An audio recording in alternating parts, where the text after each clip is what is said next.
अस्सलाम वालेकुम नाजरीन, आप देख रहे हैं उर्दू पर लाइव और मैं हूं आपका मेज़बान इब्तिसाम नवीद। नाजरीन, कानून के मुहाफ़िज़ी, आवाम के मुहाफ़िज़ी उन्हीं के जान के दुश्मन बने हुए। एक पुलिस कांस्टेबल ने एक घर की खुशियां बर्बाद करके रख दी, सिर्फ और सिर्फ शराब के नशे में धुत होकर अपनी अना का मसला बनाकर उनके घर के बाहर आकर फायरिंग की, जिसकी वजह से उस शादी के जो घर के अफराद थे उनमें से 10 अफराद सीरियसली ज़ख्मी हैं, अभी हॉस्पिटल में मौजूद हैं। उनमें से 2-3 की जो हालत है वो बहुत ज़्यादा सीरियस है। क्यों उसने ये हरकत की, किस वजह से की, उनके जो वारिस हैं हमारे साथ मौजूद हैं, उनसे सारी तफसीलात जानेंगे कि आखिर ऐसा उसने क्यों किया। अस्सलाम वालेकुम। वालेकुम। सर बताइएगा कि असल वाक़या किस तरह हुआ, वो पुलिस कांस्टेबल नशे में धुत होकर आपके घर के बाहर क्यों फायरिंग की उसने? जी, ये जब ड्यूटी से आया तो ये पहले भी शराब पी के गली मोहल्ले में हल्ला गुल्ला करता था, लोगों को तंग करता था। तो जब ये ड्यूटी से घर आया, वर्दी में था, बाकायदा इसके पास सरकारी असला था। इस घर आपके घर एक मेहंदी का फंक्शन हो रहा था। हमारी जो माँ बेटियाँ बहनें हैं वो गली में बाहर थी जी, आप इधर क्यों खड़े हैं, आप उधर खड़े हो जाएं। जब वो थोड़ा साइड पे हो गई तो थोड़ी देर बाद फिर अंदर से बाहर आया। आपको मैंने एक दफ़ा कहा है आप यहाँ से आगे चली जाएं।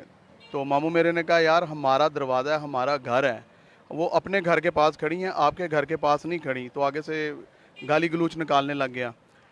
तो मामू ने कहा यार गाली ना निकालो, गाली निकालने का क्या मकसद है। तो फिर ये अंदर गया, जब अंदर से 3 लड़के भी इसके साथ आए हैं, वो भी विद वेपन थे। एक इसका भाई था, एक ये खुद था, 2 और लड़के थे। तो इन्होंने आते अंधाधुंध फायरिंग मर्दों पे नहीं की, औरतों पे की है। तो औरतों के आगे जो साइड पे जो मर्द हजरात खड़े थे वो आगे हो गए हैं, सब उनको लगी हैं। अगर वो बंदे आगे ना होते तो इसमें बच्चों को और औरतों को लगनी थी। औरतों के कपड़ों तक ये, यानी कि जो गरारा बच्चे ने पहना होता है उसमें, उससे क्रॉस करके गोलियां बाहर गई हैं। और टोटल असला इसने जो इस्तेमाल किया वो सरकारी था। आप बता रहे कि यूनिफॉर्म में भी थे, यूनिफॉर्म इसने पहनी हुई थी, सही है। यूनिफॉर्म इसने पहनी थी, ड्यूटी से आया था ये। ड्यूटी से आया था, ड्यूटी से आया कोई पीछे झगड़ा तो नहीं था ना किसी नहीं, किस्म का? हमारा कभी कोई एक जुमलाबाजी हो जाती है हमसाये के तौर पे, नहीं, किसी हमारा बात पे इख्तलाफ? भाई हमारा किसी किस्म का उसके साथ झगड़ा कोई नहीं। जिनके घर शादी थी वो नहायत ही शरीफ आदमी है, कुरान पाक दुरूद शरीफ पढ़ने वाले लोग हैं वो। और तीन तीन 3-4 दिन पहले भी उसने मोहल्ले में हल्ला गुल्ला, ये फायरिंग करना, ये शराब पीना, वहाँ पे उसकी बैठक में बैठ के चर्च पीनी लोगों के लिए आम चीज़ थी। नहीं, मोहल्ले वालों ने पहले नहीं रोका इसको, किसी ने कोई कंप्लेन नहीं की? मोहल्ले वालों ने बेशुमार कंप्लेनें की। इस पे पहले चोरी का भी पर्चा हुआ, चोरी के पर्चे में भी इसको हमारे पाकिस्तान की जो पंजाब पुलिस ने बाइज़्ज़त बरी किया। जबकि एक एक दफ़ा इस पे चोरी का पर्चा हुआ, इसको फिर छोड़ दिया गया। क्या आया इस कानून के मुहाफिजों को नहीं पता कि इस पे चोरी का पर्चा हुआ, ये बंदा इस लायक नहीं है कि इसको नौकरी पे रखा जाए, लेकिन उसको नौकरी पे रखा गया। मुसल्लत किया गया आवाम पे। हमारे ऊपर मुसल्लत किया गया बदमाशियां करने के लिए, लोगों को तंग करने के लिए। ये जो फायरिंग उसने की है, उसने किसी मर्द पे फायरिंग नहीं की, उसने बच्चों को और औरतों को हिट किया। मोबाइल था जिसके बाद एक तस्वीर दिखा रहे थे आप नाज़रीन, ये आप तस्वीर देख सकते हैं इस कांस्टेबल की, और इसने जो फायरिंग की है इसकी तस्वीर से अंदाज़ा लगा सकते हैं कि इसके शौक कैसे होंगे और किस तरह ये जो शीला इंसान है। ये इसकी तस्वीर आप दिखाई, और इसने फायरिंग करके घर की खुशियाँ बर्बाद कर दी, सिर्फ और सिर्फ इस वजह से कि शराब के नशे में धुत था, सिर्फ और सिर्फ अपनी अना का मसला बनाया हुआ था कि जी डोल बाहर क्यों बजाए जा रहे हैं, शादी का माहौल है तो डोल तो बजाएंगे ही। सर आप नेबन आप भी वहीं पर रह रहे हैं, वाकई उसका रवैया इस तरह कितने दिनों से था, और जिस तरह का पहले भी शोर गुल करता था, क्यों नहीं उसे रोका जा सका? भाई जो भी उसके साथ रोकता है वेपन लेके बाहर आ जाता है। आप लोग उसके साथ क्या कर सकते हो? अगर हम लोग उसकी कंप्लेंट करेंगे पुलिस के पास ही जाना ना, पुलिस ने कुछ भी नहीं करना। जाहिर बात है पुलिस ने अपने पेटी भाई की सपोर्ट करनी है, हमारी तो नहीं करनी है। अवाम की किसने करनी है सपोर्ट? उसे दंदनाता फिर रहा है, वो जो चाहे वो कर रहा है। ये लोग शरीफ आदमी है, इन्हें उन्होंने दिन दिहाड़े गोलियां मार दी हैं, कोई पूछने वाला नहीं ना। हमें इन्हें अभी तक उन्होंने, पुलिस ने उसे गिरफ्तार किया है ना, कोई एक्शन ले रही है। बस सोई हुई है दिलासी। 10 बंदे जख्मी हो गए हैं, अभी आप हॉस्पिटल में एडमिट, आप बता रहे हैं कि उनमें से सीरियस भी हैं। कोई आया पूछने हुकूमत की तरफ से, कोई MP MN आपके इलाके से कोई आया? सर कोई भी नहीं आया सर, कोई भी नहीं आया। एसपी साहब रात को आए थे, एसपी साहब रात को आए थे, तसल्लियाँ दी उन्होंने। मैंने DSP की ड्यूटी लगा दी है। DSP साहब आए, उन्होंने बाद में SHO साहब की ड्यूटी लगा दी। अब SHO साहब सुबह के नहीं आए, हम थाने में 2 दफ़ा होके आए हैं, FIR हम खुद कटवा के आए हैं जाके। और अब SHO साहब ने किसी और बंदे की ड्यूटी लगा दी है। अब जो बंदा, जिस बंदे की SHO ने ड्यूटी लगाई है, कल को वो कोई 2 कांस्टेबलों की ड्यूटी लगा देगा। दो कांस्टेबलों की ड्यूटी के बाद ये फिर किसी एक बंदे की ड्यूटी लगा देंगे, फिर बात को ये ख़त्म कर देंगे कि मिट्टी पाओ कट्टा पाओ। जिन्हों के घर अजाब आया, जिन्हों के बच्चे छोटे छोटे, जिन्हों के ਕਮਾਨ ਵਾਲਾ ਵਾਹਦ ਕਫੀਲ ਆਪਣੇ ਘਰ ਦਾ, ਛੋਟੇ ਛੋਟੇ ਬੱਚੇ ਉਹਦੇ, ਇੱਕ ਬੱਚਾ ਉਹਦਾ ਗੋਦੀ 'ਚ, ਛੋਟੀ ਬੇਟੀ ਉਹਦੀ। ਸ਼ਰਮ ਨਹੀਂ ਆਈ ਇਹਨਾਂ ਨੂੰ ਕਿ ਵਰਦੀ ਪਾ ਕੇ ਅਸੀਂ ਜਾਈਏ ਕਿਹਦੇ ਕੋਲ, ਅਸੀਂ ਕਿਸ ਬੰਦੇ ਕੋਲ ਜਾਈਏ? ਕਿਹੜਾ ਇੱਥੇ ਜੱਜ ਹੈ, ਕਿਹੜਾ ਇੱਥੇ ਵਕੀਲ ਹੈ, ਕਿਹੜਾ ਇੱਥੇ ਵਜ਼ੀਰ ਆਲਾ, ਕਿਹੜਾ ਵਜ਼ੀਰ ਆਜ਼ਮ ਹੈ, ਭਾਵੇਂ ਨੂਨ ਲੀਗ ਦਾ ਹੋਵੇ, ਭਾਵੇਂ ਪੀਪਲ ਪਾਰਟੀ ਦਾ ਹੋਵੇ, ਭਾਵੇਂ PTI ਦਾ ਹੋਵੇ, ਅਸੀਂ ਕਿਹਦੇ ਕੋਲ ਜਾਈਏ?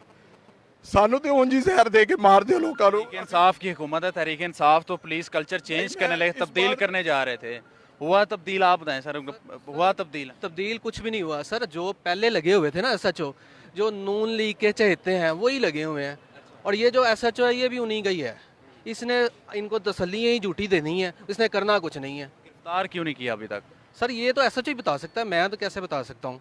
आगे जो ड्यूटी लगाई किसी बंदे की तो उसने कोई अपडेट नहीं किया गिरफ्तारी? अपडेट क्या करना है सर? आप एक टीम बनाओगे, उसे पकड़ोगे तो फिर है ना। आपने कहीं रेड नहीं की, कुछ नहीं किया, अब वो घर से साइड पे हो जाए, साथ वाले घर में जाके बैठ जाए, आपको कैसे पता चले? हमें तो नहीं पता कि कहाँ पे है कहाँ नहीं, ये तो पुलिस का काम है। हमें कहा जाता है कि उसको ट्रेस करें, हम उसे कैसे ट्रेस करें? वो एक इश्तिहारी है, हम उसे कैसे ट्रेस करें? हमें कोई पता है वो कहाँ पे छुपा हुआ है? उसको ट्रेस करना आपका काम है, हमारा काम नहीं है। ये पुलिस का काम है कि उसको ट्रेस करें। और हमें कहा जाता है जी ਤੁਹਾਨੂੰ ਜਿੱਥੇ ਨਜ਼ਰ ਆਵੇ ਸਾਨੂੰ ਦੱਸੋ। ਅਸੀਂ ਤੈਨੂੰ ਕੀ ਦਸੀਏ? ਪੁਲਿਸ ਨੂੰ ਅਸੀਂ ਕਿਸ ਤਰ੍ਹਾਂ ਦਸੀਏ ਕਿ ਵੀ ਉਹ ਲੁਕਿਆ ਆ ਜੇ? हम इन्फॉर्मेंट भी बने, असला लेके बाहर निकले, इन्हीं के बंदे हमें उठाएंगे, उसे कुछ नहीं कहेंगे। निहत्ते बच्चों पे इसने फायरिंग की है, बाप अपने, ये बेटा है, छोटे छोटे बच्चे हैं। नाज़रीन ये उनका बेटा है, और आप देख सकते हैं कि 2 बेटियां और ये बेटा है। इनके घर शादी थी और एक फायरिंग करके सुबह का बोल ही नहीं रहा इसके सामने। और वो उस आदमी के 4 बच्चे जो हैं पुलिस थाने आए हैं वो, और उसके बाप ने कहा जी कि मैं 2 बच्चों को नानकों के घर भेज देता हूँ और 2 बच्चों को दादके के घर भेज देता हूँ। तो ये SHO ने कहा, बच्चे ने कहा चलो चलो बाबा निकलो बाहर, निकल। तो हमें नहीं पता चला ये उसके बच्चे हैं। बाद में पता चला जी ये उस मुजरम के बच्चे हैं जिसने गोलियाँ चलाई हैं, और हमारे सामने उसने उसको भगा दिया वहाँ से, उसके बाप को और 4 बच्चों को, छोटों को। बच्चों के साथ हमारी कोई दुश्मनी नहीं है। बच्चों के साथ तो नहीं है, जिसका जुर्म उसको सजा मिली। बाद से पता लगा थाने से ये उसके बच्चे हैं 4। आप कहना है SHO साथ मुलविस है? बिल्कुल वो बात ही नहीं सुनता। जो हमें कहता मोटरसाइकिल लेके उसके घर रेड करने जाएं, तो जो गाड़ी पुलिस की है वो किधर है? किधर है? वो है ही नहीं। वो कहते हैं हमारे पास कुछ नहीं है, करते हैं फलाना करते हैं, ये करते हैं वो करते हैं। ये तो उनकी जिम्मेदारी है ना। सब बैठे होंगे वहाँ पे थाने, आप जाएं, जाके देखें इनको कमरों में, कोई लेटा होगा, कोई गप्पे मारता होगा, लेकिन उनको नहीं परवाह है कि 7-8 बंदे उसने शदीद जख्मी किए हैं। वो बंदा इश्तिहारी है, वो कल को फिर किसी को नुकसान पहुंचा सकता है। SHO का नाम बताएं। SHO का मुदस्सरुल्लाह साहब नाम है। साहब ठीक है, जाएंगे इंशाल्लाह, हम ज़रूर उनसे बात करेंगे। और नाजरीन आप देख सकते हैं बराह रास्त आपको अपडेट कर रहे थे, और आंखों से देखकर आ रहे हैं कि 10 बंदे ज़ख्मी हैं, इस टाइम सर्विसेज हॉस्पिटल में एडमिट हैं। ये उनमें से एक जो ज़ख्मी है, एक बाप है, उसका ये बेटा है, इसके सामने फायरिंग की गई, इसके सामने इसके बाप को गोलियां मारी गई। लोगों की आपने बराह रास्त गुफ्तगू सुनी, पुलिस का रवैया आपने देखा, हमेशा इसी इशू पे बात होती है। पुलिस वाले कहते हैं कि फिर हमें रिस्पेक्ट नहीं दी जाती।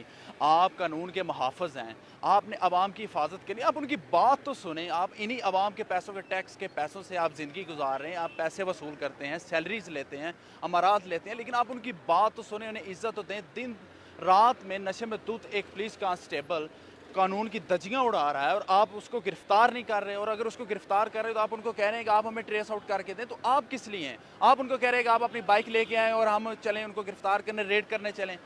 कैसे ये मुमकिन होगा? किस तरह आपकी इज्जत बढ़ेगी? किस तरह पुलिस का कल्चर चेंज होगा? का यही कहना है कि पुराने SHO लगे हैं, उनका पुराना ही रवैया है। पाकिस्तान तरीके इंसाफ का सबसे बड़ा मैनिफेस्टो ये था इलेक्शन कैंपेन में कि हम सबसे पहले पंजाब की पुलिस का कल्चर चेंज करेंगे, उनका रवैया चेंज करेंगे। क्या हो पाया रवैया चेंज? आप भी देख लीजिए हुआ है कि नहीं हुआ, आप ही फैसला करें। अब तक के लिए इतना ही, मुझे दीजिए इजाज़त और देखते रहिए उर्दू पॉइंट। खुदा हाफ़िज़।